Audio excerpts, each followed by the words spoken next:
Assalamualaikum warahmatullahi wabarakatuh. Hai teman-teman, bertemu lagi dengan saya, Milina Syafura Atifah.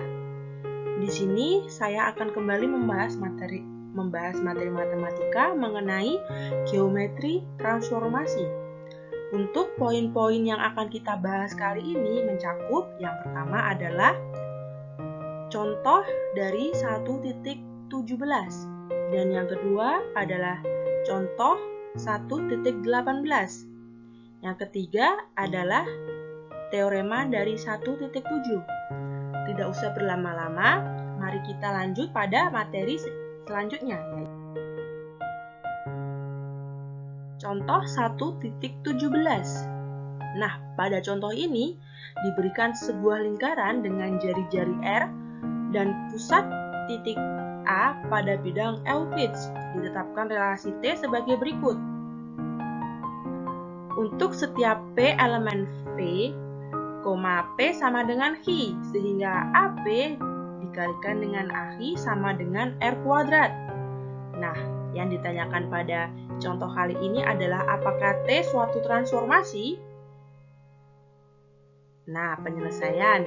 Untuk penyelesaiannya sendiri, untuk sampai pada pemecahan yang benar, maka diharuskan menyelidiki fungsi tersebut ke arah persyaratan.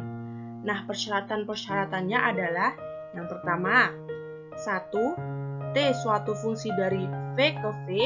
Yang kedua, T suatu fungsi bijektif, di mana pada poin ini memiliki dua poin lainnya, yaitu A suatu fungsi kepada, dan yang ke B adalah suatu fungsi satu-satu. Nah, kali ini kita akan membahas pada poin yang pertama, T suatu fungsi dari V ke V. Ambil sebarang titik P, kedudukan P terhadap lingkaran, dan titik pusatnya memiliki 4 kemungkinan, yaitu P sama dengan 4, P tidak sama dengan 4, tetapi di dalam lingkaran, yang ketiga P pada lingkaran, dan yang terakhir P di luar lingkaran. Untuk P sama dengan A, misalnya Hi sama dengan T, dalam kurung P sama dengan A, maka AA dikalikan dengan AHI sama dengan R kuadrat. Maka AHI sama dengan R kuadrat per 0, karena R kuadrat per 0 menghasilkan nilai tak terdefinisi, di mana artinya tidak ada Hi sehingga AA dikalikan AHI menghasilkan R kuadrat. Hal ini berakibat bahwa P sama dengan A. Tidak ada Hi elemen V sehingga AA dikalikan dengan AHI sama dengan R kuadrat. Jadi dapat disimpulkan T ini bukan fungsi dari V ke V. Nah, karena kita sudah membuktikan persyaratan yang pertama dan ternyata T bukan fungsi dari V ke V, berakibat suatu transformasi tidak terpenuhi, maka dapat disimpulkan bahwa T bukan suatu transformasi. Dari kesimpulan ini dapat kita ambil poinnya, yaitu untuk membuktikan suatu transformasi itu harus memenuhi semua syarat.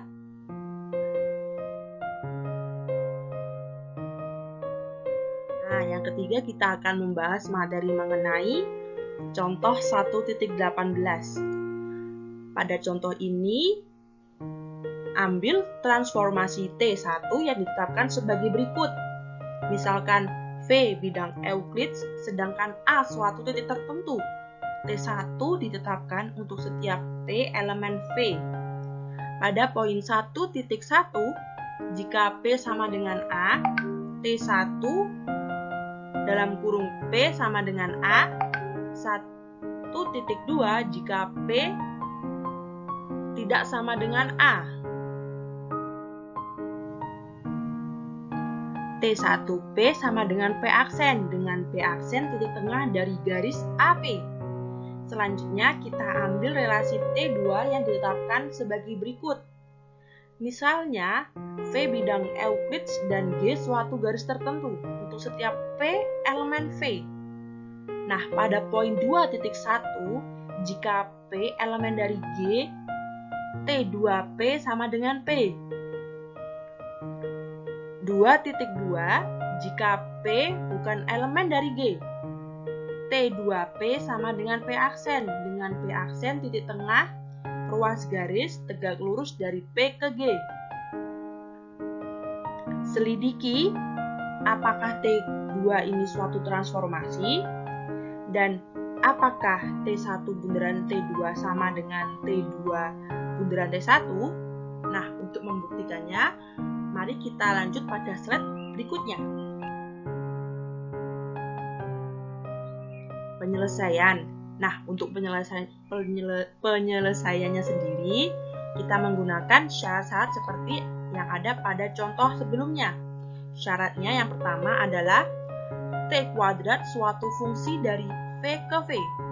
Yang kedua, T kuadrat suatu fungsi bijektif.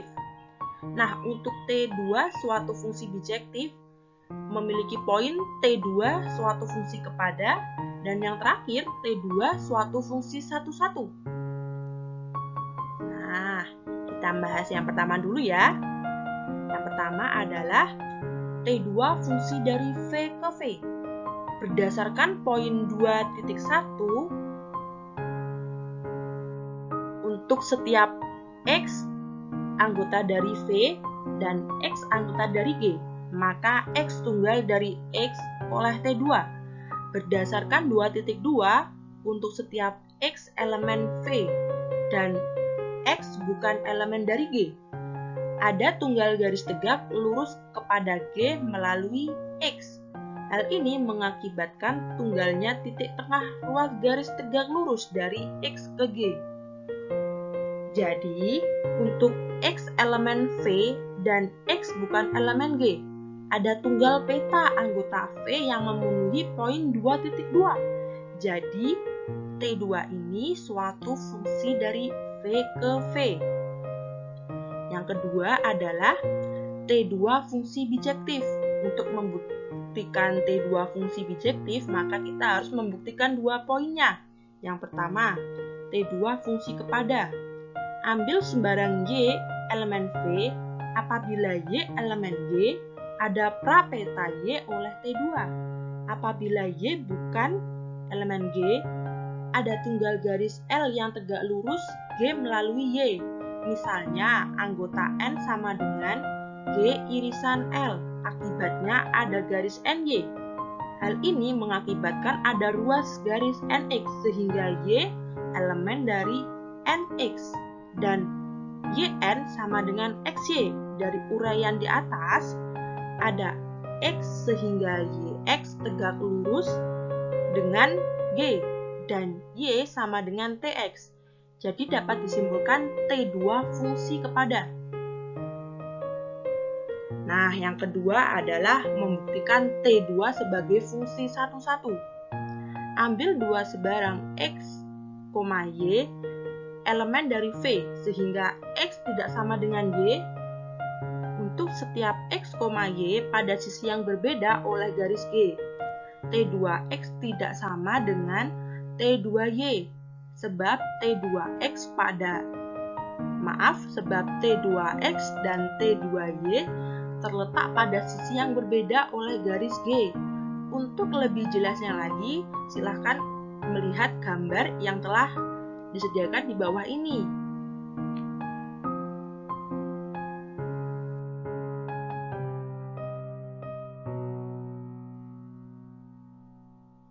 Nah, untuk penyelesaian lanjutannya adalah untuk X, Y pada sisi yang sama dengan G, dengan garis XY tegak lurus dengan G.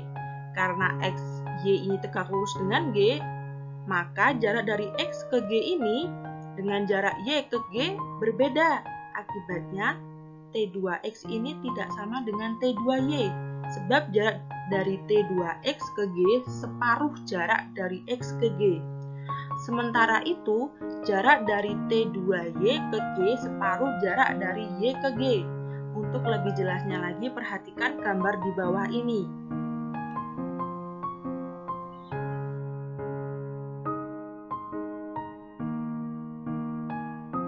Penyelesaian. Ini adalah penyelesaian lanjutan dari slide sebelumnya. Nah, sama seperti yang slide sebelumnya, untuk X, Y pada sisi yang sama oleh G. Garis XY tidak tegak lurus G. Hal ini berakibat ada garis L melalui X tegak lurus G dan garis M melalui Y tegak lurus G. Nah, untuk ini ada salah ketik ya. Harusnya ini adalah M sejajar dengan L. Karena T2X elemen dari L, nah T2Y elemen dari M. Dan L sejajar dengan M. Maka T2X tidak sama dengan T2Y. Perhatikan gambar ini. Nah, jadi dapat kita ambil kesimpulan dari gambar ini beserta penjelasannya jika T2 ini adalah fungsi satu-satu. Nah, karena T2 fungsi kepada dan satu-satu dan T2 pun suatu fungsi bijektif. Dengan demikian, T2 ini merupakan fungsi dari V kepada V dan bijektif sehingga T2 ini bisa disebut sebagai suatu transformasi. Baik. Nah, yang kedua, pada poin yang kedua adalah ambil sumbu X sebagai garis G dan sumbu Y sebagai garis yang melalui titik A tegak lurus dengan garis G. Akibatnya, titik A dapat dimisalkan berkoordinat dengan 0, B. Ambil sembarang titik P dalam kurung X, Y, elemen dari V. Didapat T1 dalam kurung P sama dengan setengah X, setengah B ditambah Y merupakan titik tengah AP untuk setiap P dalam kurung XY elemen dari V. T2P sama dengan X, 1/2Y untuk setiap P, X, Y elemen dari V. Untuk pandangannya, T1 bundaran T2P sama dengan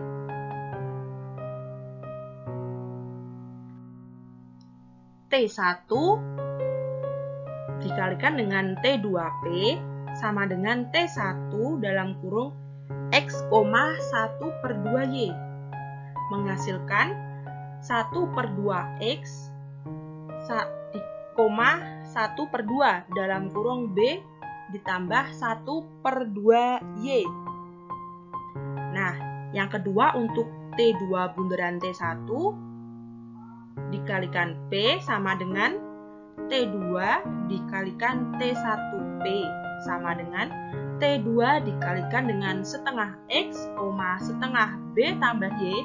Hasilnya adalah setengah X, setengah 1/4 dalam kurung B plus Y. Nah, jadi dapat disimpulkan jika T1 bundaran T2 dikalikan P tidak sama dengan T2 bundaran T1 P untuk setiap P, X, Y elemen V.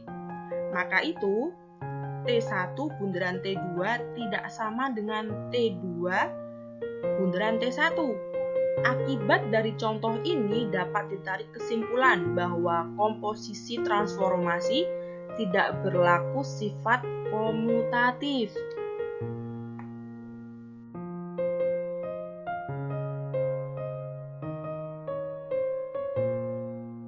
Nah, kita sampai pada pembahasan yang terakhir yaitu teorema 1.7.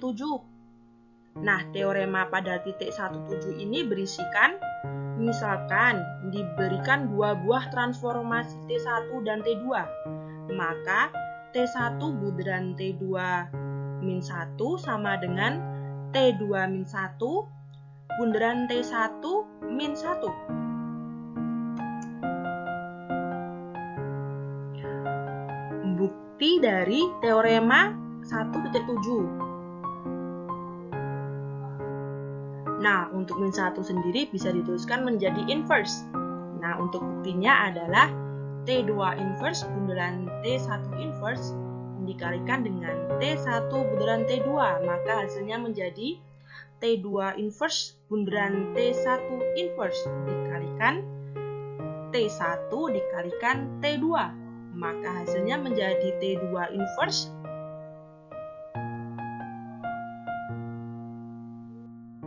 bundaran epsilon bundaran T2 menghasilkan T2 inverse bundaran epsilon bundaran T2 menghasilkan T2 inverse dikalikan T2, maka hasilnya menjadi epsilon.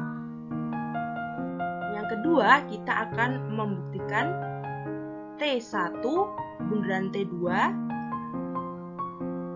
T2 inverse bundaran T1 inverse sama dengan T1 bundaran T2 bundaran T2 inverse bundaran T1 inverse. Nah, T1 inverse bundaran epsilon bundaran T1 inverse menjadi T1 bundaran epsilon T1 bundaran epsilon bundaran T1 inverse menjadi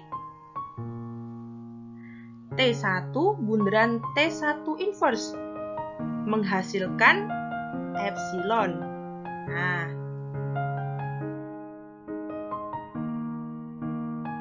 untuk penyelesaian lanjutannya menjadi seperti ini.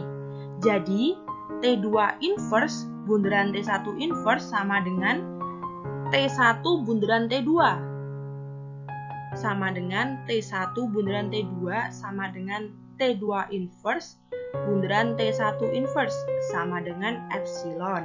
Maka T2 inverse bundaran T1 inverse merupakan balikan dari transformasi T1 bundaran T2. Tentunya kita telah mengetahui bahwa transformasi balikan T1 bundaran T2 ditulis oleh notasi T1 bundaran T2 inverse dan tunggal. Akibatnya, T1 bundaran T2 inverse sama dengan T2 inverse bundaran T1 inverse.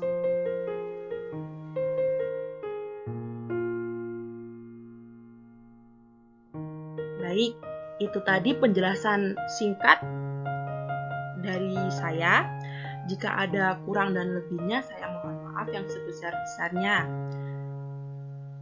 Wassalamualaikum warahmatullahi wabarakatuh.